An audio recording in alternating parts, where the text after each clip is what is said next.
Relax. We're going to start now. Just count backwards from 10 for me. 10, 9, 8, 7. Welcome back. It's all done. You did great. Surgery without pain. It's what we expect today, but it wasn't always that way. For most of human history, surgery wasn't about curing disease. It was about surviving the pain. This is a story of anesthesia, how an accidental discovery found in party tricks and chemistry experiments ended agony, transformed surgery, and made modern medicine possible.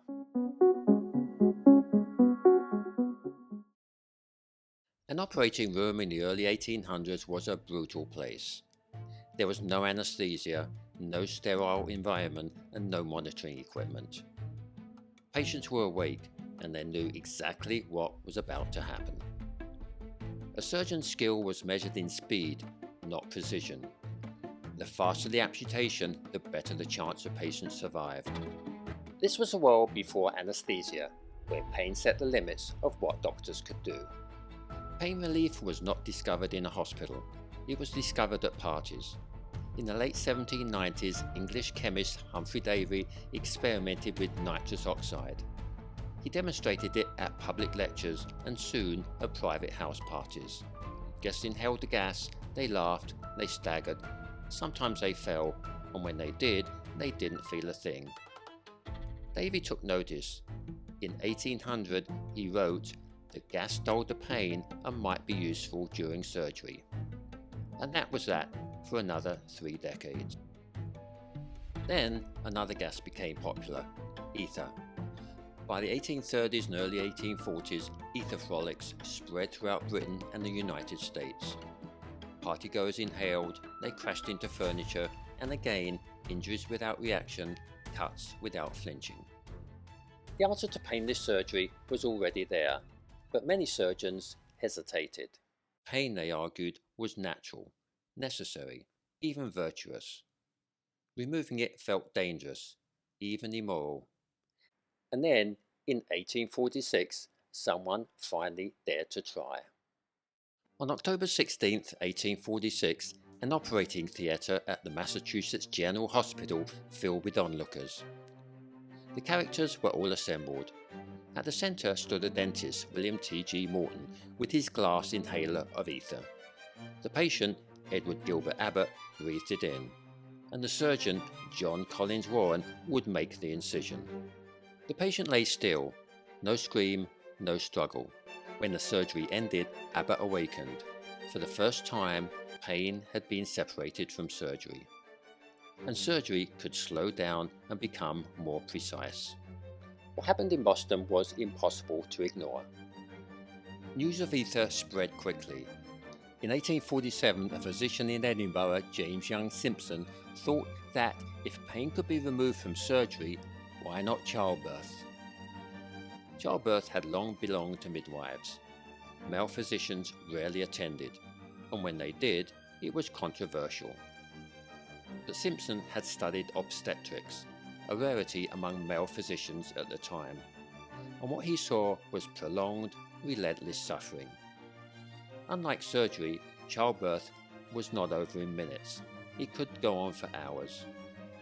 Simpson turned to a new substance, chloroform. His first chloroform experiments took place at home, among colleagues willing to test it on themselves. When they awoke from sudden unconsciousness, Simpson knew he had found a faster, more potent anesthetic. But again, critics argued that pain in childbirth was natural, even biblical.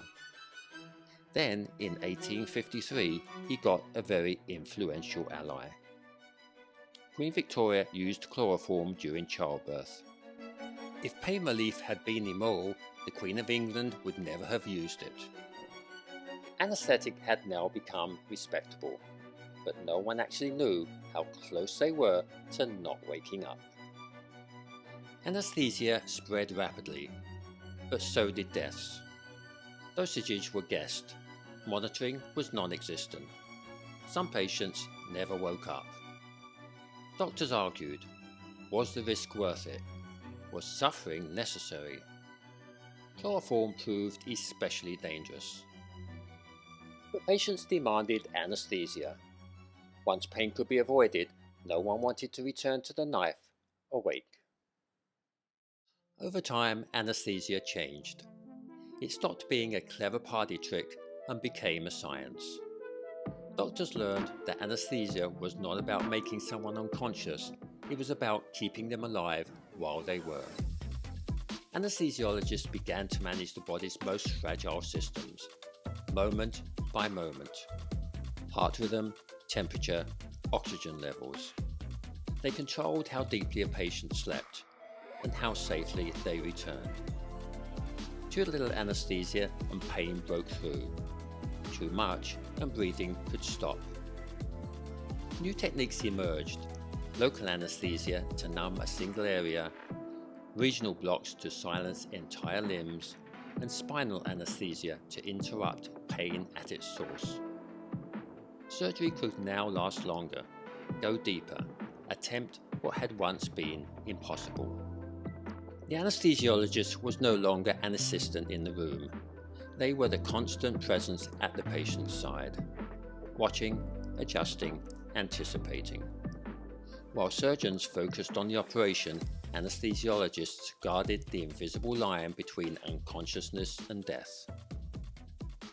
Modern anesthesia is safe, precise, and routine, but at its core, it still relies on something that medicine doesn't yet completely understand. For a long time, doctors thought anesthesia simply put the brain to sleep. We now know that isn't true. Modern research shows that anesthetic drugs interfere with how neurons communicate, not just dampening activity, but breaking the brain's ability to integrate information. Signals still fire, the brain is still active, but parts no longer work together. Memory formation shuts down, awareness fragments, the sense of time disappears. Different anesthetics act in different ways. Some quiet the brain's excitatory signals, others amplify its natural breaks. The experience of being someone temporarily dissolves. And remarkably, when the drug wears off, that experience usually returns intact. Even now, this isn't fully understood. Researchers still debate what consciousness actually is, and how anesthesia can switch it off so reliably and then switch it back on again. Thanks for watching. Hopefully you won't need surgery, but if you do, anesthesia will most certainly be a part of it.